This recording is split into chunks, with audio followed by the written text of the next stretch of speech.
বিসমিল্লাহির রহমানির রহিম সূরা আর-রুম আলিফ লাম মিম।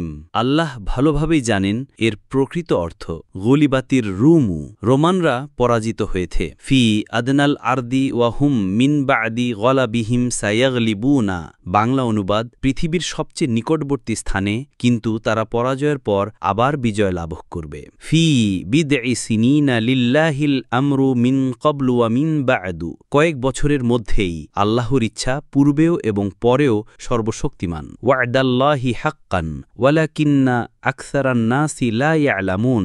এটি আল্লাহর প্রকৃত প্রতিশ্রুতি, কিন্তু অধিকাংশ মানুষ তা বোঝে না। সংক্ষিপ্ত তাফসির। সূরা আর-রুম মূলত ইতিহাস ও ভবিষ্যৎ ঘটনার ওপর আলোকপাত করে। সূরায় রোমান ও পারস্য সাম্রাজ্যের সংঘর্ষ এবং এর ফলাফল উল্লেখ আছে। আল্লাহ বলেন, যারা ঈমান আনে তারা ধৈর্য রাখলে বিপদ থেকে নিরাপদে উদ্ধার হবে। প্রকৃতি সৃষ্টির নিদর্শন এবং আল্লাহর একত্ববাদ ও ক্ষমতা এই সূরার মূল বার্তা। মৃত্যুর পর মানুষের পুনরুত্থান ও বিচারের কথা উল্লেখ করা হয়েছে। একটি ঘটনা, রোম ও পারস্যের যুদ্ধ।